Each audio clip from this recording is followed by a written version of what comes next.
আৰু ঘেণ্টা মই আজি কৈছো জুবিন ঘেণ্টা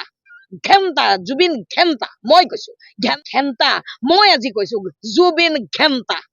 ঘেণ্টা জুবিন ঘেণ্টা মই কৈছো ঘেণ্টা কি অকল জুবিন গাৰ্গেহে ক'ব পাৰে নেকি আমি ক'ব নোৱাৰো জুবিন গাৰ্গ এটা মস্ত অসভ্য পাগল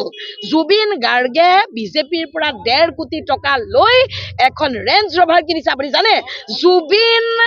আপোনাৰ বিজেপি চৰকাৰৰ দালাল আৰু জুবিন কেৱল বিজেপি চৰকাৰৰে দালাল নহয় যিখন চৰকাৰ আহিব সেইখন চৰকাৰৰে জুবিন হল দালাল তাৰ মানে চক জুবিনৰ কথা হল চৰকাৰ কোন আছে দৰকাৰ নাই চৰকাৰখন যেতিয়া যদি কাইলে যদি কোনোবা অন্য এটা দলেও চৰকাৰ বনাইহি জুবিনা কখে এইটো দলৰ হৈ পেলাই তেল মালিচ কৰিব তাৰমানে তাক টকা লাগে মই কৈ দিলো জুবিন ঘেণ্টা আৰু জুবিনক গোটেই অসমত নিষিদ্ধ কৰিব লাগে আৰু মই কলো জুবিন এটা পাগল জুবিনৰ পৰা নতুন প্ৰজন্মই শিকিবলগীয়া কথা একো নাই অসমত বহুত ভাল ভাল গায়ক আছে কি গায় জুবিনে ওপৰত টানিবই নোৱাৰা হল জুবিন ঘেণ্টা জুবিন গাৰ্গক মাজুলীতে নহয় সমগ্ৰ অসমত নিষিদ্ধ কৰিব লাগে সমগ্ৰ অসমত জুবিন গাৰ্গক নিষিদ্ধ কৰি দিব লাগে তাক আপুনি আধা নিউজ দব কিন্তু জুবিন গাৰ্গক মাজুলীত যে নিষিদ্ধ কৰিছে এই কথাটো মই মানি ল'ব পৰা নাই কাৰণ জুবিন গাৰ্গক মাজুলীতে নহয় সমগ্ৰ অসমত নিষিদ্ধ কৰিব লাগে সমগ্ৰ অসমত জুবিন গাৰ্গক নিষিদ্ধ কৰি দিব লাগে তাক জুবিন গাৰ্গক মাজুলীতে নহয় সমগ্ৰ অসমত নিষিদ্ধ কৰিব লাগে সমগ্ৰ অসমত জুবিন গাৰ্গক নিষিদ্ধ কৰি দিব লাগে তাৰ কাৰণটো মই কওঁ শুনক আপুনি বাৰে বাৰে কৈছো আধা নিউজ দব যাব জুবিন গাৰ্গে কালি নে পৰহি মাজুলীত সত্ৰাধিকাৰক অপমান কৰিলে সত্ৰাধিকাৰ কি আপোনালোকে জানে আমাৰ যেনেকে এজন মৌলানা যেনেকে এজন মৌলবী যেনেকে এজন মুফতি আমি যেনেকে মানি চলো ঠিক তেনেকে অসমীয়া সত্ৰ সংস্কৃতিৰ মানুহৰ কাৰণে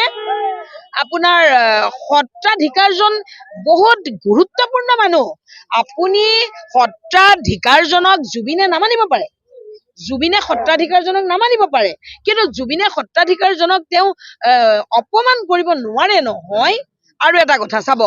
তেওঁ কৈছে সত্ৰাধিকাৰ ভগৱান হ'ব নোৱাৰে জুবিনে কৈছে এতিয়া আপুনি ভাবক মানুহে শচীন তেণ্ডুলকাৰক কি বুলি কয় শচীন তেণ্ডুলকাৰক মানুহে ক্ৰিকেটৰ ভগৱান বুলি কয় জুবিনকো বহুত মানুহে ভগৱান বুলি কয় গতিকে ডাক্তৰকো বহুত মানুহে ভগৱান বুলি কয় নে নকয় ডাক্তৰ বিলাকক কয় নে নকয় যে ডাক্তৰ ভগৱান গতিকে আপুনি কাৰোবাক ভগৱান মানে আপুনি কাৰোবাক কিবা মানে সেইটো আপোনাৰ কথা তাত মোৰ বাধা দিয়াৰ অধিকাৰ নাই নহয় যদি অসমৰ এছাম শংকৰী কলাকৃষ্টিক ভাল পোৱা মানুহে শংকৰদেৱক ভাল পোৱা মানুহে সত্ৰক ভাল পোৱা মানুহে সত্ৰাধিকাৰক প্ৰভু ঈশ্বৰ বুলি মানিছে তাত জুবিনৰ কি যায় আৰু ঘেণ্টা মই আজি কৈছো জুবিন ঘেণ্টা জুবিন ঘেণ্টা মই কৈছো ঘেণ্টা কি অকল জুবিন গাৰ্গেহে ক'ব পাৰে নেকি আমি ক'ব নোৱাৰো জুবিন গাৰ্গে আমাৰ সত্ৰাধিকাৰ আমাৰ বুকুত থাকে আমি সত্ৰাধিকাৰক সন্মান কৰো এটা প্ৰভু ঈশ্বৰ বুলি কোনোবাই মাতিছে মাতক জুবিনে নামাতে নালাগে সত্ৰাধিকাৰজনে জুবিনক বাধ্য কৰিছে নেকি যে তুমি মোক সত্ৰাধিকাৰ প্ৰভু ঈশ্বৰ বুলি মাতিব লাগিব কৈছে নেকি গতিকে জুবিন গাৰ্গ এটা মস্ত অসভ্য পাগল জুবিন গাৰ্গে বিজেপিৰ পৰা 1.5 কোটি টকা লৈ এখন ৰেঞ্জ ৰভাৰ কিনিছে আপুনি জানে জুবিন আপোনাৰ বিজেপি চৰকাৰৰ দালাল আৰু জুবিন কেৱল বিজেপি চৰকাৰৰে দালাল নহয় যিখন চৰকাৰ আহিব সেইখন চৰকাৰৰে জুবিন হল দালাল তাৰ মানে চক জুবিনৰ কথা হল চৰকাৰ কোন আছে দৰকাৰ নাই চৰকাৰখন যেতিয়া যদি কাইলে যদি কোনোবা অন্য এটা দলেও চৰকাৰ বনাইহি জুবিনা কখে এইটো দলৰ হৈ পেলাই তেল মালিচ কৰিব তাৰমানে তাক টকা লাগে মই কৈ দিলো জুবিন ঘেণ্টা আৰু জুবিনক গোটেই অসমত নিষিদ্ধ কৰিব লাগে আৰু মই কলো জুবিন এটা পাগল জুবিনৰ পৰা নতুন প্ৰজন্মই শিকিবলগীয়া কথা একো নাই অসমত বহুত ভাল ভাল গায়ক আছে কি গায় জুবিনে ওপৰত টানিবই নোৱাৰা হল জুবিন ঘেণ্টা